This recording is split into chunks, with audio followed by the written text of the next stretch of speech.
नमस्कार श्रोते हो, दीपक रेगे कथाकथन चॅनलवर तुम्हा सगळ्यांचं मनापासून स्वागत.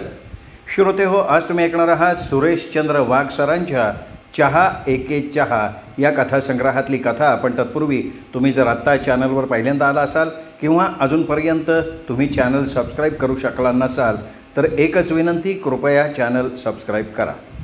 ऐकूया सुरेशचंद्र वाघ लिखित वधूवर चिकित्सा आणि पेगॅससची हेरगिरी. अहो ऐकलं का, ताई येणार आहे पुढच्या रविवारी तिच्या पिंकीला घेऊन आपल्याकडे. पिंकीला स्थळ आलं आहे चालून, दाखवायचा कार्यक्रम आपल्याकडे करायला लागणार आहे. स्मितानं आपली थोरली बहीण सीमाताई आणि भाची सायली येणार असल्याचं सुतोवाच केलं. Welcome welcome. आता ठाण्यावरनं ते पुण्याला येणार आहेत, तर मग मुक्कामाला येऊ देत ना त्यांना आदल्या दिवशी. आणि हां, साडू भाऊंना पण येऊ दे, बऱ्याच गप्पा पेंडिंग आहेत. काय काय पेंडिंग आहे हो? स्मितानं डोळे मोठे करून विचारलं. आता मेवण्याबरोबर किंवा साडू भाऊबरोबर काय पेंडिंगला असतं हे सुज्ञांना सांगणे न लगे. अगं तेच की ते. मी हे हसून उत्तर दिलं.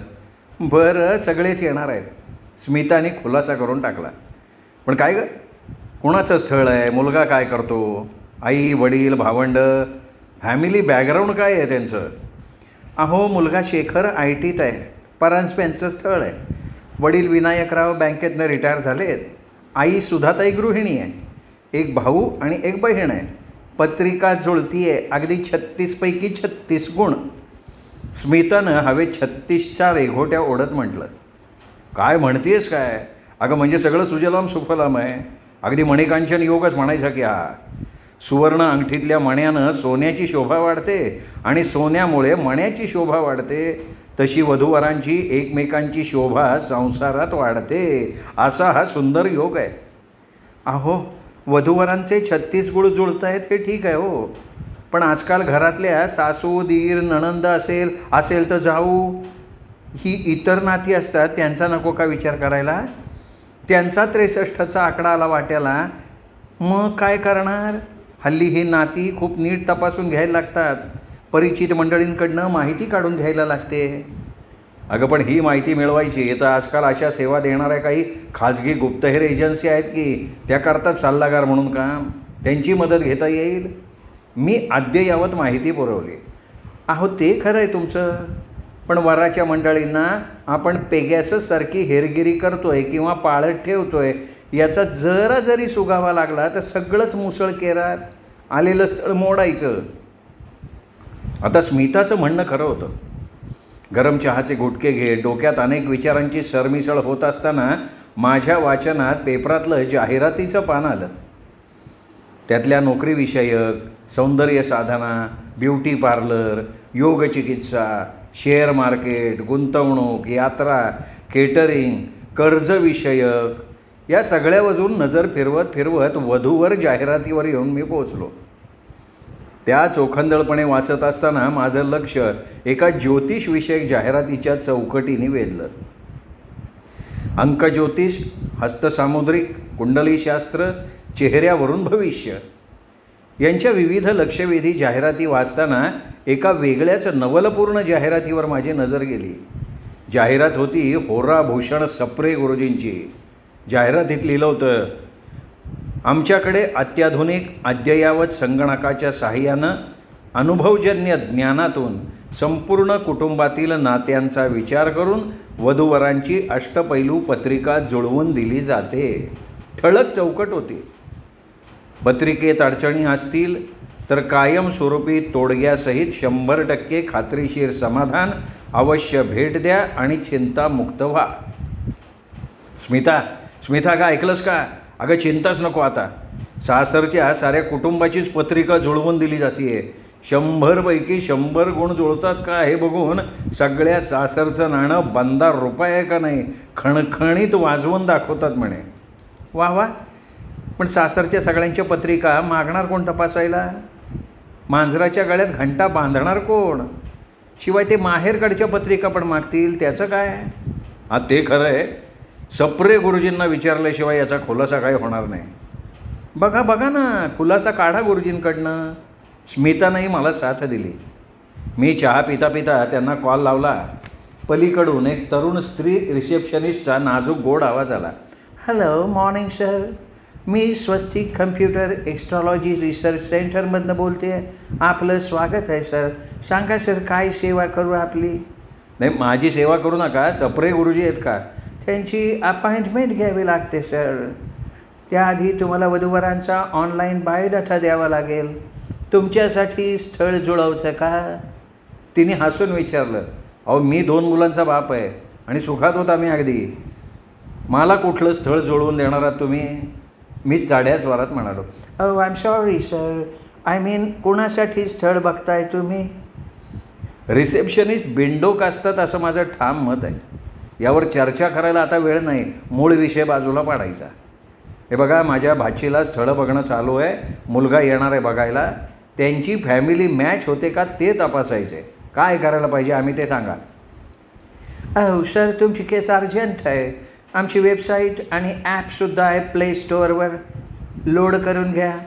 त्यात प्रश्नमंजुषा आहे. त्यात सगळा डेटा ताबडतोब भरा.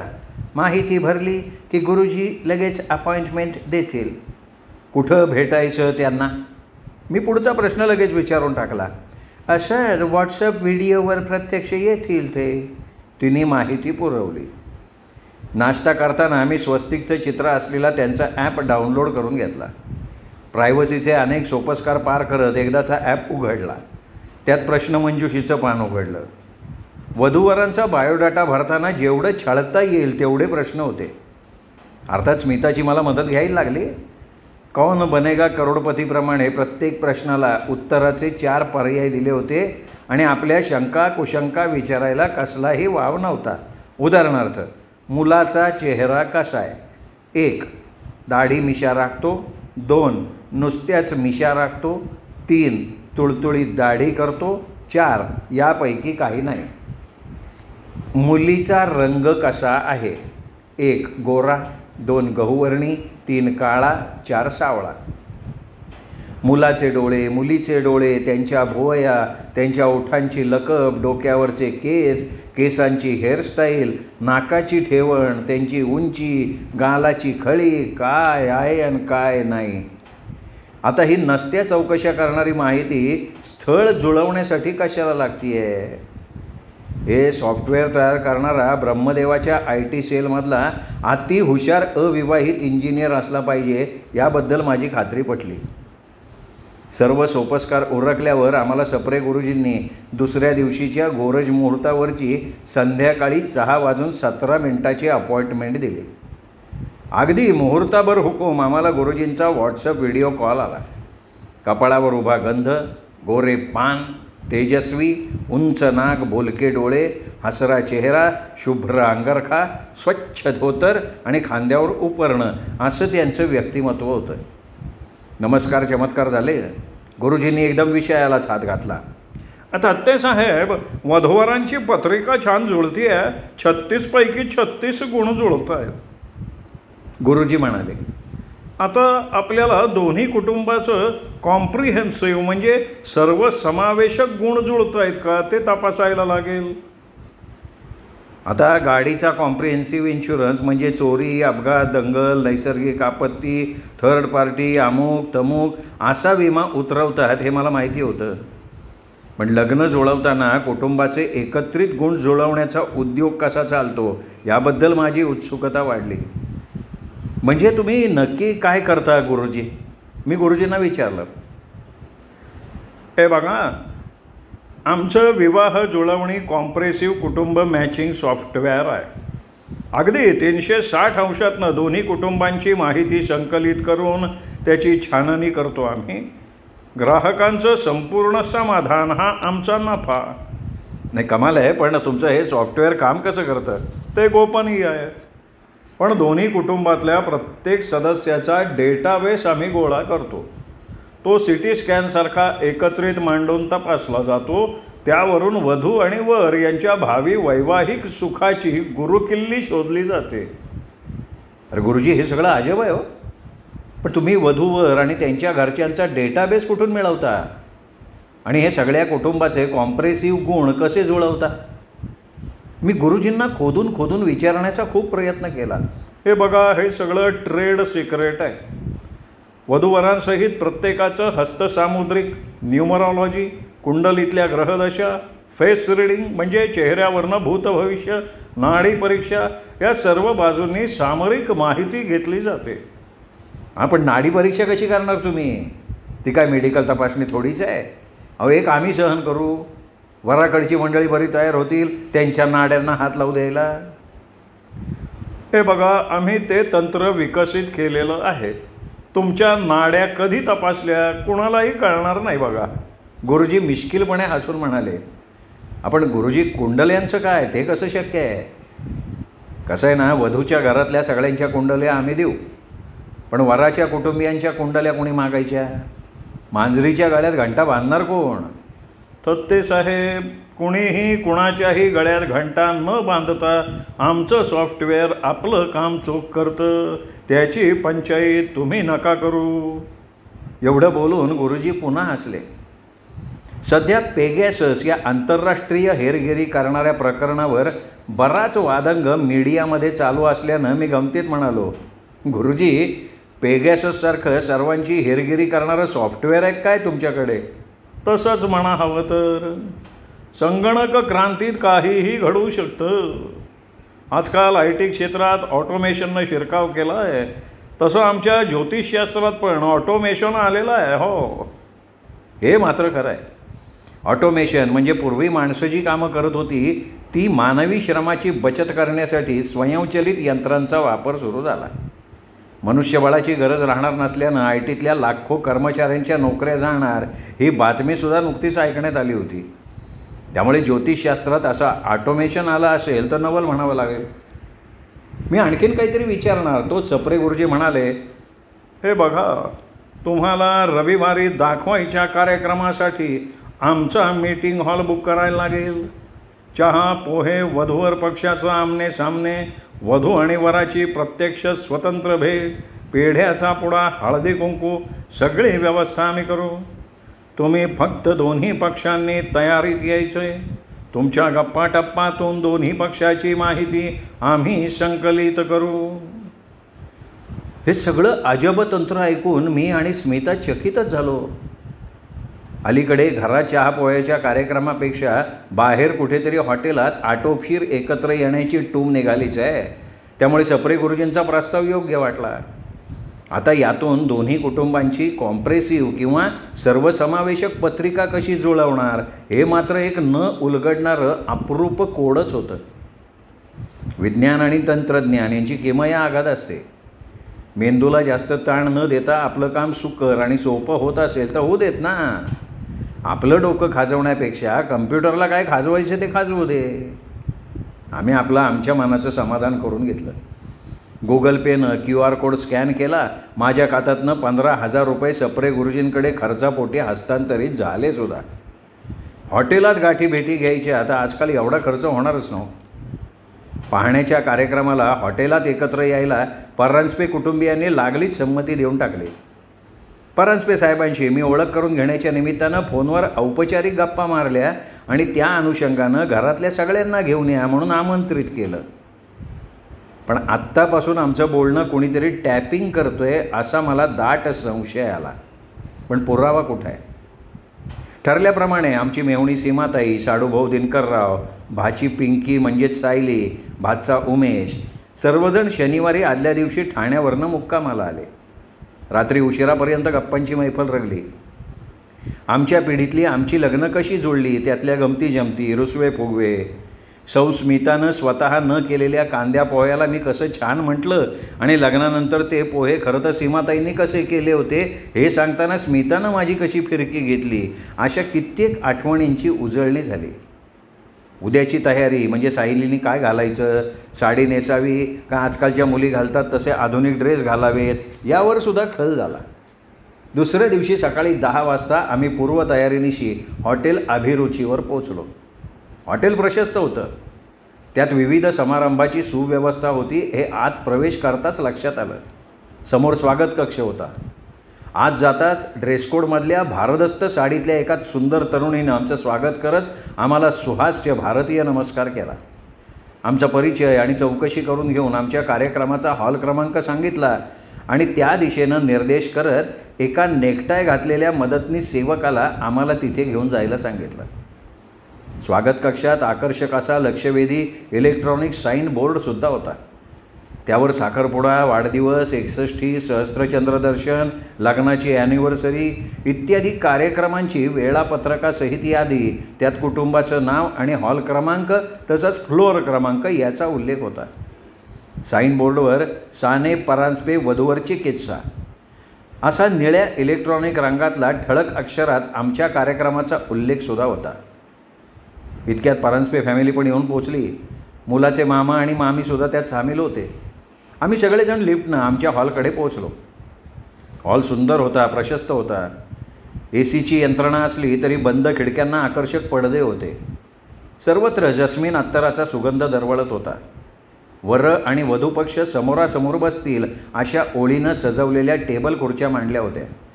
प्रत्येक टेबलावर आकर्षक फ्लॉवर पॉट मांडले होते. हॉलमध्ये भिंतीवर सुंदर निसर्गचित्रांची पेंटिंग्ज होती. डोक्यावर सिलिंगमध्ये ओळीनं लावलेले मंद दिवे दिसत होते. 4 कोपऱ्यात मिणमिण करणारे स्मोक डिटेक्टर होते. एकूणच काय तर कार्यक्रमाशी सुसंगत असं प्रसन्न वातावरण होतं. कुठेतरी CCTVचा कॅमेरा लावलेला दिसतोय का याचा मी बारीक नजरेनं शोध घेण्याचा प्रयत्न केला, पण आजकाल इन्फ्रासंरचना असणाऱ्या अदृश्य यंत्रणा वापरात असतात, त्यामुळे हॉलमध्ये अशी कुठलीही शंका घ्यायला वाव नव्हता. हॉलमधल्या कार्यक्रमाची व्यवस्था बघण्यास हॉटेल व्यवस्थापकानं एक पुरुष आणि एक महिला अशा 2 सहाय्यकांची नेमणूक केली होती. दोघांनी कार्यक्रमाला शोभेल अशी महाराष्ट्रीयन वेशभूषा केली होती. सहाय्यकानं कुर्ता पायजमा तर सहाय्यिकेनं काठपदर असलेली आकर्षक साडी परिधान केली होती. नमस्कार मंडळी, सुस्वागतम. मी नम्रता आणि हा चेतन. त्यांची ओळख करून देत नम्रता पुढाकार घेऊन म्हणाली, आम्ही साने परांजपे आणि उपस्थित कुटुंबियांचं तसंच लग्नबंधनासाठी उत्सुक शेखर आणि सायली यांचं मनस्वी स्वागत करतो. संपूर्ण कार्यक्रम पार पडेपर्यंत आम्ही आपल्या सेवेला हजर आहोत. सूत्रसंचालक आहोत असं समजा ना. आपल्या पाहण्याच्या कार्यक्रमाला हॉटेल अभिरुचीच्या खास शुभेच्छा. सुरुवात आपण चहाच्या गप्पातून करूया. आम्हाला प्रत्येकाला त्यांनी सदिच्छा म्हणून गुलाबाची फुलं दिली.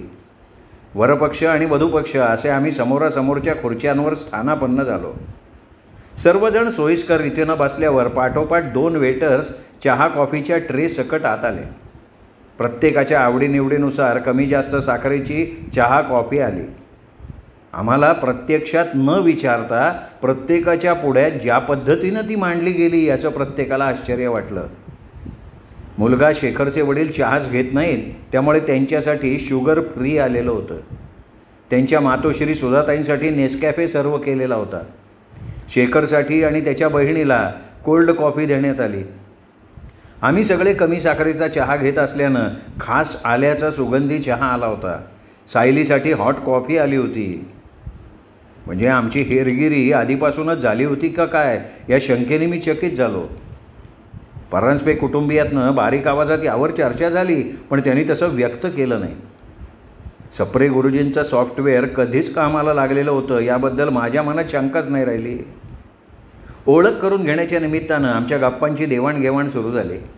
शेखर आणि सायली एकमेकांच्या समोरच बसले होते. नजरानजर होणं, नजर चुकवणं, हळूच एकमेकांचं निरीक्षण करणं इत्यादी सुरू झालं होतं. सुरुवातीचा वेळ या फॉर्मल गप्पात निघून गेला. चहा कॉफीच्या कब्बशा उचलल्या गेल्या. इतक्यात नम्रतानं सायलीला कानात काहीतरी सांगून तिला उठवलं आणि बरोबर घेऊन एका पडद्याआडच्या खोलीत गेली. मग पुन्हा बाहेर येऊन आम्हाला उद्देशून हसून म्हणाली, मंडळी, आपण महाराष्ट्रीयन आहोत. मुलीच्या घरी पुढचा अटळ कार्यक्रम म्हणजे कांदे पोहे. हे सायलीनं तयार केले नसले तरी प्रतिकात्मक म्हणून ती स्वतः कांदे पोहे घेऊन येईल. अहो, नाहीतरी पडद्यामागे कांदा पोहे मुलीच्या आईने तयार केलेले असतात. झाकली मूठ 1.25 लाखाची हो. मुलीचे मामा वझेसाहेब मोठ्यांदा हसून म्हणाले, नाही हो, आमच्या सायलीनं कांदा पोहे, पावभाजी, मिसळपाव आधीच सगळं शिकून घेतलं आहे. सौ स्मितानं आपल्या भाचीची बाजू उचलून धरली. आणि पडद्यामागून सायली ट्रेसहित शालीनतेनं लाजत लाजत पुढे आली. तिने मानाप्रमाणे शेखरचे आई वडील, मग शेखर आणि ओळीनं प्रत्येकापुढे कांद्या पोह्याच्या डिशेस ठेवल्या आणि नमस्कार करून आपल्या जागेवर जाऊन बसली. कांद्या पोह्यांच्या खमंग स्वादातून मिश्किल गप्पांची देवाणघेवाण सुरू झाली. दोन्ही पक्षांचे अंदाज आडाखे बांधणं सुरू झालं. इतक्यात नम्रतानं टाळ्या वाजवत सर्वांचं लक्ष वेधलं आणि म्हणाली, मंडळी, आजकाल फंक्शनमध्ये रंगत यावी म्हणून गाण्याच्या भेंड्या, आंधळी कोशिंबीर, सामान्य ज्ञानातले प्रश्न अशा गमती जमतीतून आनंद लुटताना वातावरण निर्मिती तर होतेच आणि एकमेकांचे स्वभाव, विचार, आवडीनिवडी समजून घ्यायची संधी मिळते. आपण सगळेजण यात भाग घ्याल आणि कार्यक्रमाची मजा घ्याल अशी मी आशा करते. सहाय्यक चेतननं दोन्ही पक्षांना दिसेल अशा पद्धतीनं एका स्टँडवर पांढऱ्या रंगाचा फळा मांडला. त्यावर उधळलेल्या गाढवाचं चित्र रेखाटलेलं होतं. चेतनच्या हातात एक रंगीत खडू होता. हे बघा, आता तुम्ही प्रत्येकाने पुढे यायचं आहे. तुमच्या डोळ्यांना रुमाल बांधण्यात येईल. गाढवाला जो शेपटी लावेल त्याला 1 गुण मिळणार.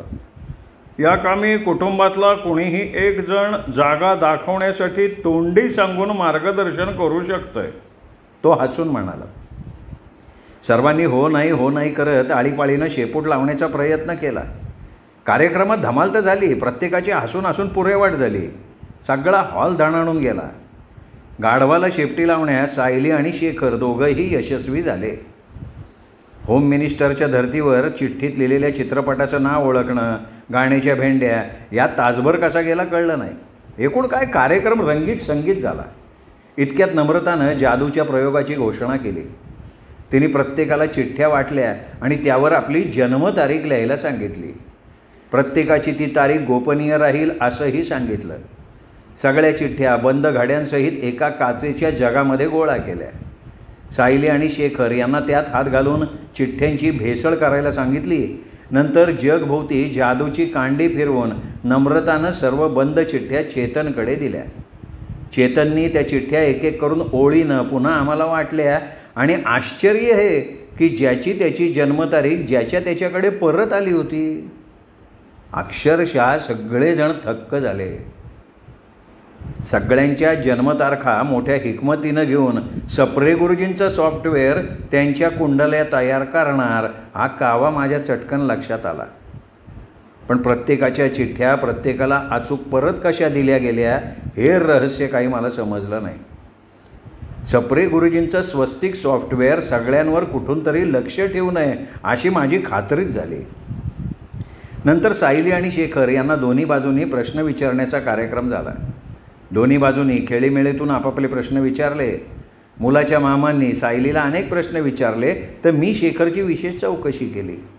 शिक्षण, करिअर, पाकशास्त्रापासून ते आवडत्या छंदापर्यंत सगळे विषय झाले. पुढचा आणि मुख्य कार्यक्रम म्हणजे सायली आणि शेखर यांना समोरासमोर मोकळेपणानं बोलण्यासाठी स्वतंत्र दालनात पाठवण्यात आलं. तोपर्यंत लंचची घोषणा झाली. लंचला बुफेची व्यवस्था होती. हेतू हा की त्यानिमित्तानं सर्वजणांनी जवळीक साधावी आणि प्रत्येकानं आपापल्या आवडीनिवडीप्रमाणे जेवण घ्यावं. यात पुरणपोळीपासनं पापड, लोणची, चटण्या, कोशिंबीर, मठ्ठा, खास मसाले भात असं महाराष्ट्रीयन थाटाचं भोजन होतं. यानंतर सायलीला वरपक्षाकडून नारळ, पेढ्याचा पुडा, महिलांचं हळदी कुंकू, नमस्कार हे सगळं झालं. वधूवर पाहण्याचे सोपस्कार अशा रीतीनं पार पडले. दोन्ही बाजूंनी होकार यावा असे सकारात्मक भाव दिसत होते. साडूभाऊ आणि सीमाताई परिवाराचा मुक्काम आग्रहपूर्वक वाढला. दुसऱ्याच दिवशी सकाळी सप्रे गुरुजी माझ्या व्हॉट्सअपवर आले. गुरुजी म्हणाले, मी संपूर्ण रिपोर्ट तुमच्या ईमेलवर टाकलेला आहेच. शिवाय त्याची PDF फाईल व्हॉट्सअपवर सुद्धा तुम्हाला फॉरवर्ड करतो आहे. दोन्ही कुटुंबाचं अभिनंदन. वधूवरांच्या 36 गुणाबरोबर दोन्ही कुटुंबांना 100पैकी 100 गुण मिळालेले आहेत. आता साखरपुडा, केळवण, आदल्या दिवशीच्या सीमांत पूजनापासून बांगड्या, मेहंदीचा कार्यक्रम, संपूर्ण विवाहविधी, कार्यालय, pre wedding, post wedding photography, स्टेजची सजावट, अगदी गृहप्रवेश, सुनमुख उखाण्यापर्यंत संपूर्ण कार्यक्रमाचं पॅकेज आमच्याकडे द्या. बजेट तुमचं, पॅकेज आमचं. गुरुजींची नॉनस्टॉप विवाह एक्सप्रेस थांबली आणि नमस्कार करून ते व्हॉट्सअपवरून अदृश्य झाले. आम्ही त्यांनी दिलेला गुणतालिका रिपोर्ट बघितला. दोन्ही कुटुंबांच्या कुंडल्या 20 गुण, सर्व ठशांचा अभ्यास 20 गुण, सर्वांच्या ललाट रेषा 20 गुण, सर्वांचे शुभांक न्यूमरॉलॉजी 20 गुण, सर्वांची नाडी परीक्षा 20 गुण, एकूण गुणतालिका 100 गुण. आम्ही सगळ्यांनी सुटकेचा निश्वास सोडला. सायली एकदम खुश. मला प्रश्न पडला होता की सप्रे गुरुजींच्या स्वस्तिक सॉफ्टवेअरनं पेगॅसस हेरगिरी केली कशी. शेवटी न राहून मी सप्रे गुरुजींना फोन केला आणि म्हणालो, गुरुजी हे बघा, संपूर्ण लग्न सोहळ्याचं कंत्राट तुम्हाला द्यायचं काम माझ्याकडे लागलं. माझ्या शब्दापलीकडे कुणी जाणार नाही, पण अट एक, तुमच्या सॉफ्टवेअरनं हेरगिरी करून सर्व माहितीचा डेटा गोळा केला कसा याचं रहस्य मला कळलं पाहिजे. गुरुजी अगदी मनापासून हसले. त्यांनी मला त्यांच्या कार्यालयात चहालाच बोलवलं. मी मोठ्या तयारीनं त्यांच्याकडे गेलो. चहाचा आस्वाद घेताना त्यांनी मला प्रश्न विचारायला सांगितलं. मी माझा पहिला प्रश्न विचारला की चहापानाच्या वेळी तुम्ही सर्वांच्या आवडीनिवडी आधीच कशा ओळखल्या. अहो सोपं आहे ते. वधूवरांचा डेटा तुम्ही मला आधी दिला होता, तो सॉफ्टवेअरमध्ये टाकताच आमचा कर्सर कामाला लागला. त्यांनी दोघांचं Facebook account, Twitter, Instagram, LinkedIn, WhatsApp याच्यामध्ये केली घुसखोरी. सायली आणि शेखर यांच्या संभाषणाचे सुद्धा महत्त्वाचे दुवे आमच्या हाती लागले. मग त्यातून वधूवर पक्षांच्या आवडीनिवडी समजल्या आम्हाला. आमच्या सगळ्यांच्या जन्मतारखा गुरुजी तुम्ही मोठ्या खुबीने घेतल्यात, पण चिठ्ठ्या एकत्र करून पुन्हा ज्याच्या त्याला परत कशा दिल्या. अहो चिठ्ठीतल्या जन्मतारखा त्या लिहिल्या जात असताना आमच्या सॉफ्टवेअरच्या रिमोटनं टिपल्या. तो एका बंद खिडकी मागच्या पडद्याआड लपवलेला आहे. बाकी चिठ्ठ्यांचं मिश्रण करून त्या वेगळ्या करण्यात हात चालाकी. तिचं प्रशिक्षण आमचे सहाय्यक नम्रता आणि चेतन यांना देण्यात आलेलं आहे. दोन्ही पक्षाच्या जन्मतारखा हाताला लागल्यामुळे तुम्ही कुंडल्या फटाफट तयार केल्या, पण ठशांचे 20 गुण कसे दिले. अहो चहाच्या कंबशांना बोटांचे ठसे नाही का लागले, ते आम्ही टिपले. त्यातून ठशांचे उंचवटे तपासले की झाली माहिती तयार. आणि अंकशास्त्राचं काय. अहो जन्मतारखेमध्ये प्रत्येकाचा शुभांक असतो. आमच्या सॉफ्टवेअरमधल्या न्यूरोलॉजीनं ती सगळी जबाबदारी उचलली. अच्छा हां, पण नाडी परीक्षा कशी घेतलीत आणि कशासाठी. हे बघा, प्रत्येकाच्या खुर्चीच्या हँडलला रिमोट यंत्रणा बसवलेली होती. त्यामुळे तळहाताचा स्पर्श होताच नाडीचे ठोके, ब्लड प्रेशर, ECG याची नोंद आमच्या सॉफ्टवेअरमध्ये झाली. त्यावरून कुटुंबाच्या जनरल हेल्थची रूपरेषा आम्हाला लक्षात आली. हो, चेहऱ्यावरून भविष्य ही माहिती तुम्ही कुठनं जुळवली. अहो चिठ्ठ्यांवर तुम्ही सगळेजण जन्मतारखा लिहित होता, त्याच वेळेला आमच्या सॉफ्टवेअरनं सगळ्यांच्या चेहऱ्याचं स्कॅनिंग उरकून घेतलं.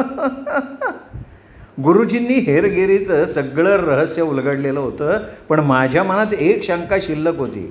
मी त्यांना विचारलं, गुरुजी मला सांगा, कुठेच ग्रह वक्री नव्हते का. सगळ्या ग्रहांनी एकदिलानं आपली युती केली होती का. सगळ्यांच्या ठशांवर एकसारख्या रेषा, शंख, चक्र, गदा होत्या का. चेहऱ्याचं स्कॅनिंग आणि अंकशास्त्र या सगळ्याच गटांना एकूण 100 पैकी 100 गुण कसे मिळाले. इथे मात्र गुप्तता पाळण्याच्या आणि वधूवर पक्षाला कसलीही कुणकुण लागून न देण्याच्या अटीवर सप्रे गुरुजींनी माझ्याकडे रहस्यस्फोट करत बोलायला सुरुवात केली. कसं आहे थत्ते साहेब, सायली आणि शेखर यांच्या जन्मपत्रिकेवरून कुंडली तपासल्यावर त्यांचे फक्त 20 गुण जुळत आहेत असं मला आढळलं. शिवाय सायलीला कडक मंगळ, तर शेखरच्या राशीत शनीची 7.5 चालू असल्याचं सुद्धा दिसून आलं. काय सांगताय काय तुम्ही. मी चकित होऊन विचारलं, मग 36 पैकी 36 गुण जुळत आहेत ही आमची मेवणी सीमाताई कसं काय म्हणाल्या. अहो हा सायली आणि शेखर यांचा गुप्त प्लॅन होता. कारण त्यांना जेव्हा कुंडलीची खरी ग्रहदशा समजली तेव्हा घरात लग्नाला विरोध होणार हे स्पष्ट झालं. अहो ते दोघं गेल्या 2 वर्षांपासून फेसबुक चॅटिंगवर होते. व्हॉट्सअपवरून ते एकमेकांच्या प्रेमात असल्याचं बिंग आमच्या सॉफ्टवेअरनं फोडलं. गुरुजींनी एकूणच खुलासा केला. अहो पण गुरुजी तुम्हीसुद्धा 36 गुण जुळतायत हे मला म्हणाला होता, त्याचं काय? मी गुरुजींवर दोषारोप करत विचारलं. तेच तर सांगतोय, शांतपणे ऐका. मी त्या दोघांना कॉल लावल्याबरोबर त्यांचा डाव उधळणार हे लक्षात येऊन दोघं हे धावत धावत मला भेटायला आले. अच्छा, मग तुम्ही भरीत भर म्हणून 100 गुण त्यांना खुशाल देऊन टाकले. अगदी खरं आहे तुमचं. देखो, प्रेमी और प्रेमिका राजी तो क्या करेगा भटजी. अहो माझ्यातला कुटुंब प्रमुख बाप जागा झाला हो. त्यांच्याविषयी माझ्या मनात करुणा आणि आपलेपणाची भावना निर्माण झाली. ग्रहदशा बाजूला सारून त्यांना मी सर्वतोपरी मदत करायचं आश्वासनच देऊन टाकलं. मग तुमच्या स्वस्तिक सॉफ्टवेअरनं केलेली पेगॅसस हेरगिरी त्याचं काय? ती खोटी होती का? अहो ती हेरगिरी केली म्हणून तर सायली आणि शेखरचं पितळ उघडं पडलं ना. आणि आता तुम्ही एक करा, त्यांच्या पाठीशी खंबीरपणे उभे राहा. कुठेही चकार शब्द काढू नका, माझी तुम्हाला नम्र विनंती आहे. सप्रे गुरुजी, धन्य आहे तुमची. अहो माझाही प्रेमविवाहच होता. तो काळ तर सनातन विचारांचा होता. आमची सौभाग्यवती स्मिता आणि मी अशाच लटपटी खटपटी केल्या, पण आज आम्ही अगदी मजेत आणि सुखानं जगतोय. वा वा वा वा वा. गुरुजी आणखीन एक गौप्यस्फोट करत मला टाळी देत हसून म्हणाले, अहो माझासुद्धा प्रेमविवाह. प्रेमासाठी वाटेल ते सगळे ग्रह राशीचक्र आम्ही गोंधळून ठेवलं बरं का. आम्हा दोघांची हसता हसता पुरेवाट झाली. मग गुरुजी अक्षता टाकण्याचा अभिनय करत मंगलाष्टकांचं ध्रुपद गात म्हणाले, शुभ मंगल सावधान पेगॅसस की जय हो. श्रोते हो, दीपक रेगे कथाकथन चॅनलवर तुम्ही ऐकत होताच सुरेशचंद्र वाघ सरांची कथा वधूवर चिकित्सा आणि पेगॅससची हेरगिरी. कथा कशी वाटली हे कमेंट करून जरूर कळवा. ही विनोदी कथा तुम्हाला आवडली असणार, त्यामुळे कथेचा व्हिडिओ लाईक करा. ही कथा आपल्या मित्रपरिवारात, नातेवाईकात, सोशल मीडियावर शेअर करायला काहीच हरकत नाही. आणि हो, चॅनल सबस्क्राईब करायचं राहून गेला असेल तर आत्ता वरती जो माझा फोटो दिसतोय त्या फोटोला क्लिक करा आणि चॅनल सबस्क्राईब करा. एवढीच विनंती करतो आणि थांबतो.